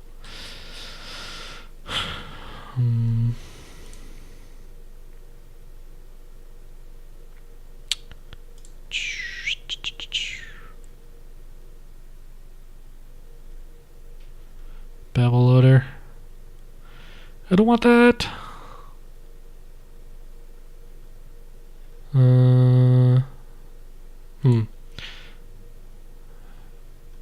All the examples use Babel. I don't want Babel.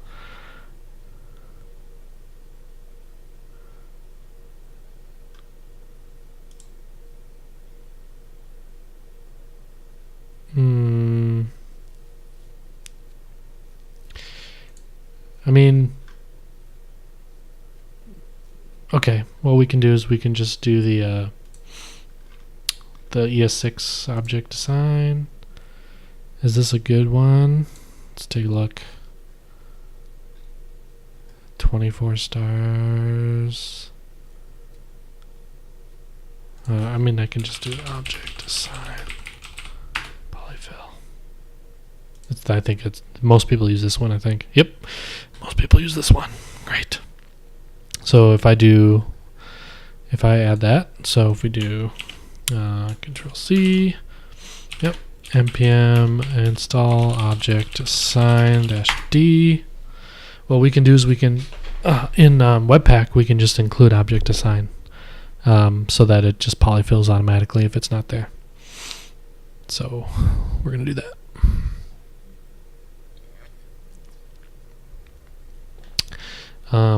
So what we can do is here at the root,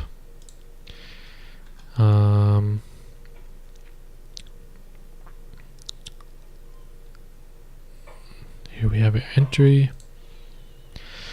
Oh, I hear the man. I hear the little duder. He might wake up.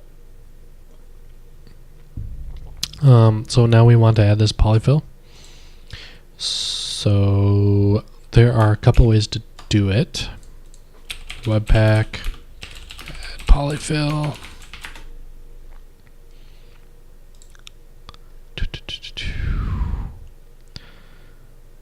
Yeah, so okay. So I didn't that's what I wanted to confirm. So you can just use the name of the module here. So object assign. We do this at work, so we use the Babel polyfill, but you can just polyfill. Emoji Boy, you need help again? Is it the same file if I refresh the page, or?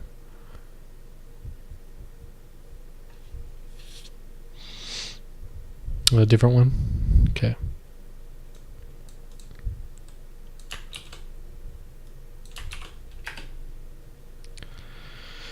Closure problem.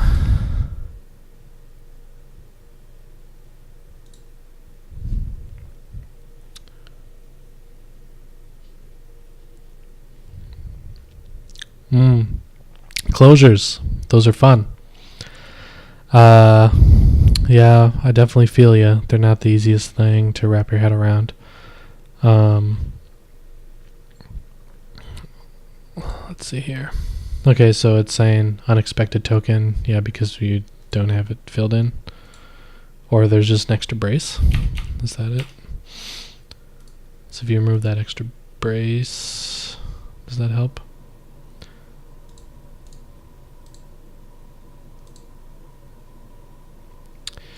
Okay, so what is this doing? This is doing a letter counter here.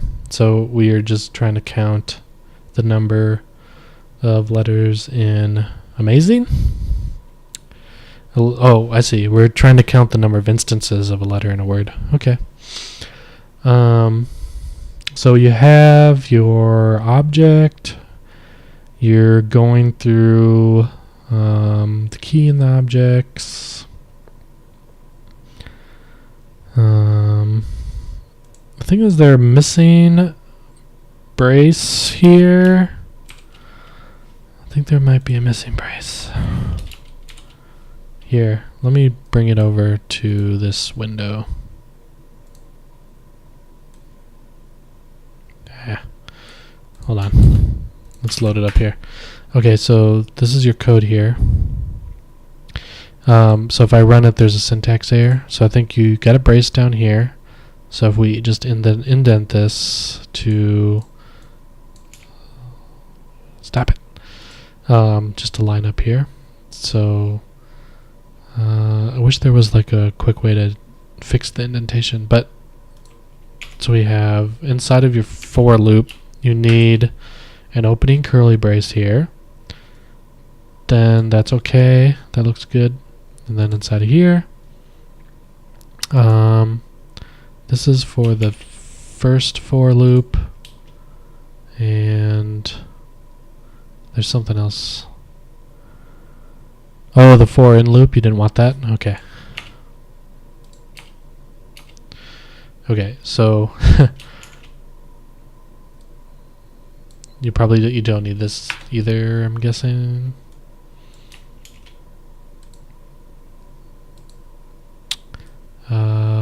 So we have that, then we have our, oh, I see, okay. So these need to be indented here. There we go. Okay, I'm sorry, just like formatting it. So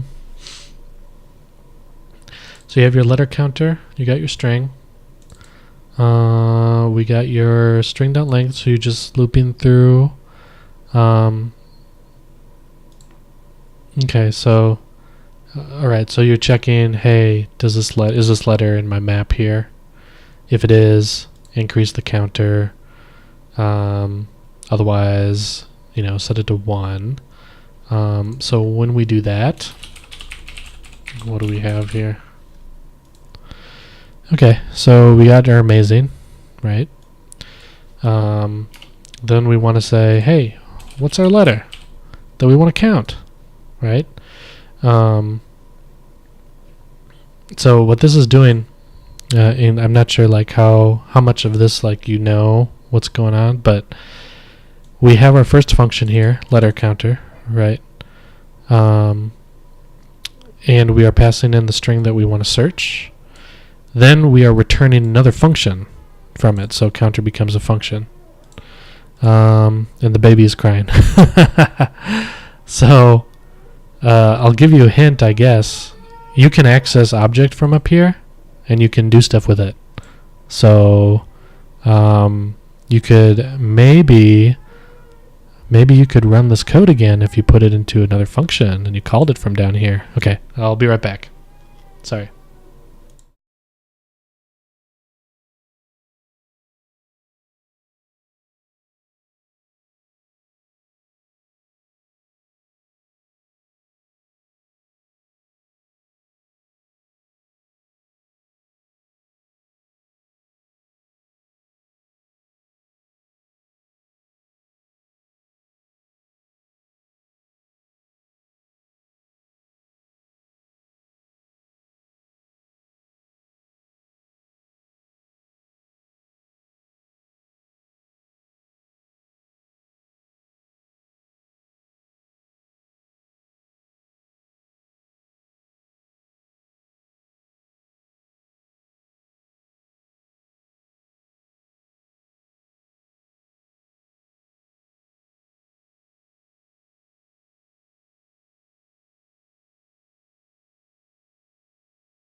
All right, we're back. The baby needed some milk, so I gave him some milk. So we were helping you, Boji Boy, with an issue. So you're trying to understand closures, which they are definitely a bit tough. But so I don't want to like leave you totally hanging, but I do want to focus on my stuff so that I can finish it before the end of the stream, because I'm about the 2-hour mark. So there are definitely some good, good resources if you're interested. So there's Understand JavaScript Closures with Ease and some stuff like that. The closures on MDN is a really good resource. So I would just encourage you to go check those out. You must be maybe working through some like either challenges or learning and stuff like that, so I don't want to deter you. But I do want to make sure I spend my time on this stream working on my stuff. So I'm just going to continue doing that. But, obviously, I do appreciate you tuning in, and if you want to learn, that's awesome. But I just want to make sure. So I know you're asking you're asking me to solve that problem for you, but I think you really should try to do it on your own, and I think that's what a lot of people are going to tell you. Time is money, right? So if I'm going to spend time to solve your problems, I should probably be getting paid for it. I'm sorry, man. I'm happy to like teach and like explain stuff, but not on the stream right now. Maybe I could do office hours or something. That might be kind of interesting. But yeah, I kind of just want to resume finishing this up so I can get this out of here. So I was working on opening this, and I was working on getting the object assign here set up. So going in here. Oh, I got to start it up. So npm start. Yeah, sorry, Boji Boy. I'm not trying to be a jerk, totally. Just want to make sure with people that are tuning in or, watch this later, I'm not, spending half an hour trying to solve programming problems for other folks. I do want to get this done as part of my to-do list. So it's working. We have our object assign stuff coming in, which is good. We can even see here in the Webpack build, I think I could do if I did Webpack, is it list? Nope. Display chunks. Well, display entry points would do it. Display entry points. Thank you, Boji Boy, for understanding. You're awesome. Thank you. So check this out. So that's that's messed up. I think we need to pass in the config, right? Webpack.config.test.js. There we go. Yeah, cool. Okay. So we have a hidden module. Test Webpack config. Oh,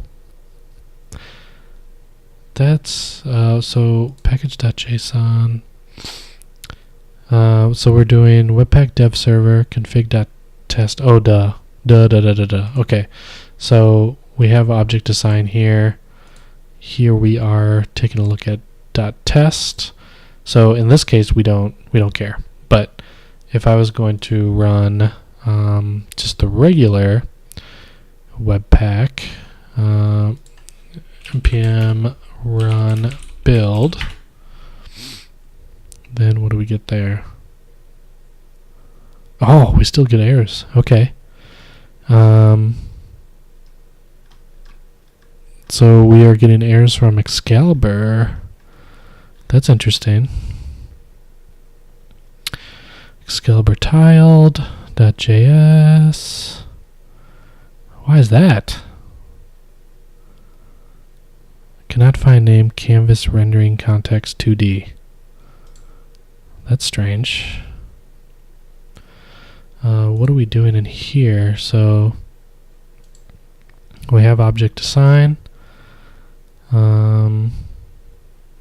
Then we have UMD. We have Excalibur. AMD, Excalibur. That's weird. No, I'm not sure what's going on there.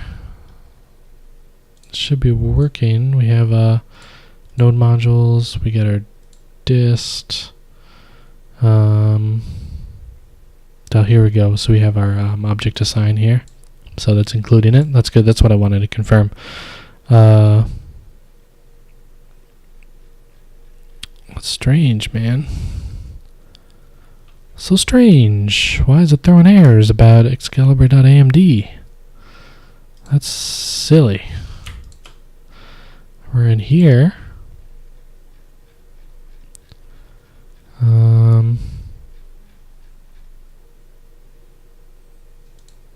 Is it, did I do something with the tsconfig? Oh, maybe I did. What about that? What if I do that? Let's see what that does. Yep, I'm dumb. So when I had the lib here, I was restricting it to ES5, but I also need DOM in order to get like the browser objects. So it was throwing an error. So I fixed that. Good thing I tested that. I think I would have seen it on the build too. So update dists, and what else do we change? Simplify some of this logic. Add object assign, polyfill. Simplify some code. Cool. All right. The other thing that we should probably do is update the version that it's going to be at. This is a backwards compatible update, so 2.2 will be fine. Good. Update the package version. Great. Cool. Oops. So back here we can close everything else. Good. So check out the pull request that we have open here. Make sure our changes are there. Awesome. Oh look, we don't have CI enabled right now. We might have to do that later. I won't do that on the stream. It's about time. It's about time to finish. It's 2 hours and 20 minutes. So anyway, I probably am going to do some extra checking offline, but I will be back again every other Thursday. So next Thursday is like my night off. My wife and I swap Thursdays. Actually, that might be changing. I might be switching to Tuesday. But anyway, whenever she has her night off, I watch the baby, and the baby sleeps all night. So he's, I can stream, and if he wakes up, then, take a 5-minute break. So I'll be back not next Thursday, but the Thursday afterwards. I might do some streaming in between. I'm not sure yet. But at least I'm going to try to be consistently streaming every other Thursday. So I'll post in my Twitch channel update. Yep, in 2 weeks. So I'll post a Twitch update. You can also, if you look at the top here, there it is. My Twitter, Kamran Ayub. You can follow me there too. I'll cross post. So I'll let you guys know what I'm going to work on. There's definitely a lot of work to be done, so I'll either be working on Excalibur.js, which is our game engine. There's plenty of issues, so plenty of work to do, plenty of opportunities to stream. or I'll work on plugins, and then I also have a couple open source projects that I'm running myself that I'll probably work on. So I kind of switch between JavaScript, and then the other one that I do is .NET. So like the last stream I did, we opened a pull request to this repository, and I contributed back some changes. It's still open, but that's okay. That's okay. So we'll be working on that. Yeah. So anyway, if you are tuning in later and you're watching this, I appreciate it. If you are here right now, I appreciate it. So this is like my second consistent stream, right? So I'm going to keep at it, and I hope you'll join me again. So thanks a lot. I'll see you guys later. So have a good night and stay frosty, I guess. All right. Bye-bye.